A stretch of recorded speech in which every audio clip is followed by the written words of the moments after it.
బయల్జెబూలు అంటే ఏంటి? దయ్యాల మీద ఒక అధిపతిని బయల్జెబూలు అని అంటారనమాట. ఆ బయల్జెబూలు నీ చేతిలో ఉన్నాడు, నువ్వు ఒక మాంత్రికుడు కాబట్టి ఆ దయ్యాల మీద అధిపతి అయిన బయల్జెబూలు నీ చేతిలో ఉన్నాడు కాబట్టి నువ్వు మాట్లాడు అంటే మోగవాడు మాట్లాడతాడు, నువ్వు బ్రతుకు అంటే చచ్చినవాడు బ్రతుకుతాడు, లేకపోతే నువ్వు నడువు అంటే కుంటివాడు నడుస్తున్నాడు.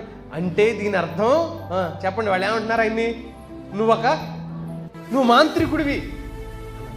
నేను ఈ ప్రస్తావనలన్నీ ఎందుకు తీసుకొస్తున్నాను? ఇంకా చాలా సందర్భాలు ఉన్నాయి, సువార్తలు జాగ్రత్తగా చదివితే.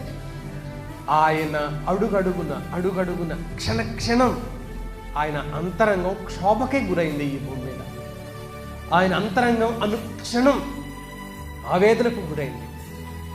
బైబిల్లో, ఈ బైబిల్ అంతట్లో మీరు ఎవరినైనా అడగండి, కొన్ని సువార్తలు 4 సువార్తలు ఎక్కవద్దు, యేసుక్రీస్తు నవ్వాడు అని ఎక్కడైనా చదివారా, విన్నారా?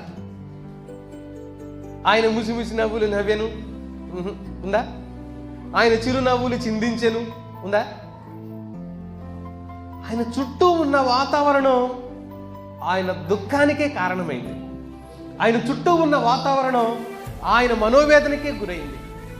ఆత్మీయులారా, నేను ఈ సందర్భాలను జ్ఞాపకం చేసుకున్న ప్రతిసారి ఎందుకు ఇంత ఓర్చుకోవాలి దేవుడు? ఆయన ఒక్క చిట్టిక్క వేస్తే పరిస్థితులన్నీ మారిపోతాయి కదా. కలుగునుగాక అన్నాడు ఒకరోజు, భూమి ఆకాశం అందున్న సమస్తం కలిగాయా? ఇంకేమన్నా అడ్డొచ్చినాయా? కలుగును గాక అంటే అన్నీ కలిగిపోతున్నాయి, జరుగును గాక అంటే జరిగిపోతున్నాయి. అలాంటి దేవుడు ఇన్ని తిరస్కారాలకు, ఇంత అవమానానికి, ఇంత నిందకు గురి కావటానికి గల కారణం మనిషి మీద ఆయనకున్న ప్రేమ. ఇంతకంటే బహుశా నాకు తెలియదు, ఇంకేమైనా ఉందేమో నాకు తెలియదు.